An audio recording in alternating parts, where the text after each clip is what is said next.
Edward and Gordon.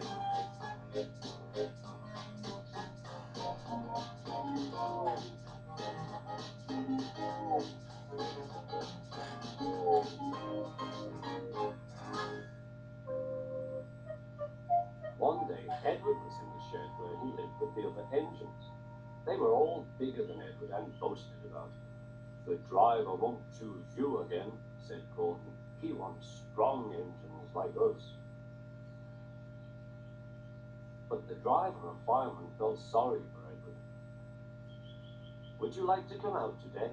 "Oh, yes, please," said Edward. So they lit his fire, made lots of steam, and Edward puffed away. The other engines were very cross at being left behind.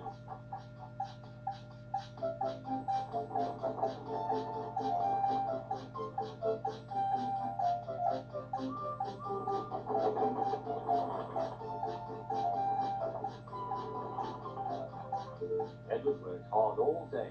The coaches thought he was very kind, and the driver was very pleased.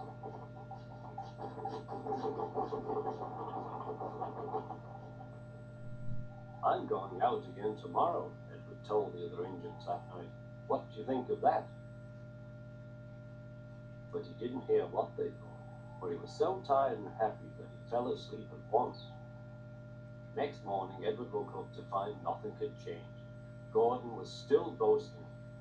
"You watch me, little Edward, as I rush through with the express.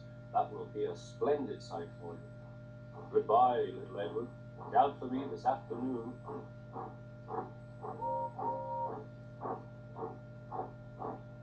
Edward went off to do some shunting. Edward liked shunting. It was fun playing with trucks. He would come up quietly and give them a push. Then he would stop and the silly trucks would go bump into each other. "Oh!" they cried. "Whatever is happening?"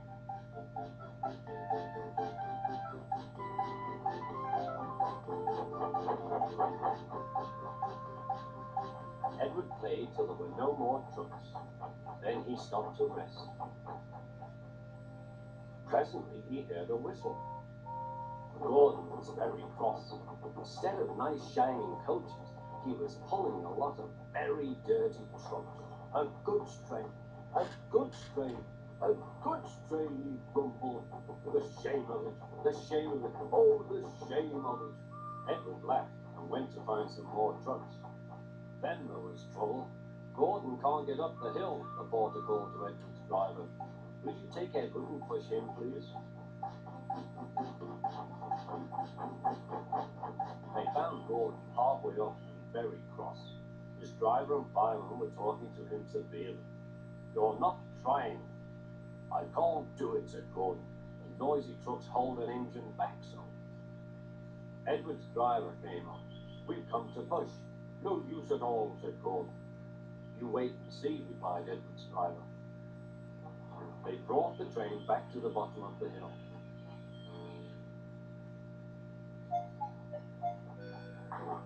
"I'm ready," said Edward. "No good," grumbled Gordon. They pulled and pushed as hard as they could.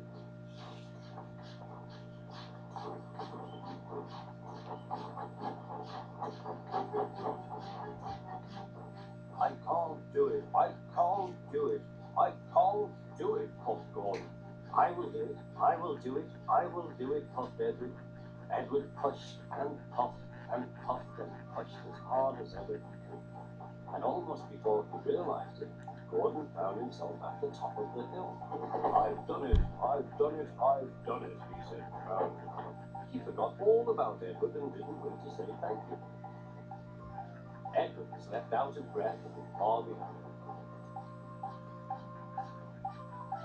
He ran on to the next station, and there he found the driver and fireman were very pleased with him. The fireman gave him a nice long drink, and the driver said, "I'll get out my paint tomorrow and give you a beautiful coat of blue with red stripes. Then you'll be the smartest engine in the shed."